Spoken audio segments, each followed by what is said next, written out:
ఒకప్పుడు parent teacher meeting అంటే teachers meeting parents meeting అని అంటారు కదా. పేరెంట్స్ వస్తే పేరెంట్స్ భయపడుకుంటూ వచ్చేవాళ్ళు స్కూల్కి. భయపడుకుంటూ వచ్చి వాళ్ళతోటి ప్రేమగా మాట్లాడేవాళ్ళు టీచర్లతోటి. ఒక పార్టీ లాగా ఉండేదండి. ఒక పార్టీ అరేంజ్ చేసినట్టు ఉండేది. అంత స్నాక్స్, టిఫిన్లు అంటే మీన్స్ కొన్ని స్కూల్స్లో అవి కూడా అరేంజ్ చేసేవాళ్ళు. అంత బాగా అంత ప్లెజెంట్గా నీట్గా మాట్లాడుకొని టీచర్స్కి విలువ ఇచ్చి వాళ్ళకి ఏది కావాలో వాళ్ళు అడిగి చేసుకునేవాళ్ళు. కానీ ఇప్పట్లో అలా ఉండడం లేదండి. ఒక యుద్ధం చేసినట్టు ఉంటుందండి టీచర్కి.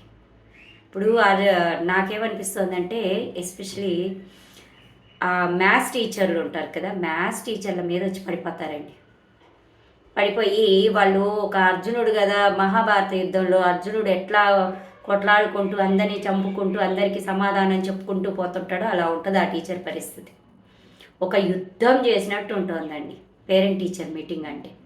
వాళ్ళ సమాధానాలు, వాళ్ళు అడిగే క్వశ్చన్లకు సమాధానాలు ఇవ్వడం అంటే ఎంత ఆలోచించి, చదువు చెప్పిన దానికంటే ఎక్కువ ఆలోచించాల్సి వస్తుంది వాళ్ళకి ఆన్సర్స్ ఇవ్వడానికి. ఎందుకంటే వాళ్ళకి తగ్గట్టే ఆన్సర్స్ ఇవ్వాలి, అప్పుడే వాళ్ళు సాటిస్ఫై అవుతారు. మేము డబ్బులు కడుతున్నాము, ఒకప్పుడు అండి మేము డబ్బులు కడుతున్నాము అనే మాట వచ్చేది కాదండి పేరెంట్స్లో. ఇప్పుడు మేము కడుతున్నాము దానికి మాకు ఇవ్వాలి అంటే వీళ్ళకు ఎలాంటి టాలెంట్స్ ఉన్నా లేకపోయినా టీచర్ అనేవాళ్ళు వాళ్ళని మార్చేయాలన్నమాట. అలా చేయలేకపోతే వాళ్ళకి సమాధానం చెప్పాలి. ఆ సినిమాలో రామ్ చరణ్ మగధీర సినిమాలో ఒక్కరు వస్తారా 100 మంది వస్తారా రండి సమాధానం చెప్తా అన్న టైప్లో ఉంటుందండి పేరెంట్ టీచర్ మీటింగ్.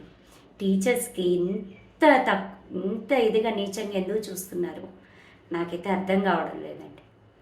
రాను రాను ఇంకా ఘోరం అయిపోద్ది. కొట్టడాలు, అదేదో దేశంలో కాల్ చేయని కూడా కాల్ చేస్తారట, షూట్ చేసి పడేస్తారట. అలా తయారయ్యేటట్టుందండి టీచర్ల పరిస్థితి. మీరు ఒక్కసారన్నా ఆలోచించండి, ఓకేనా?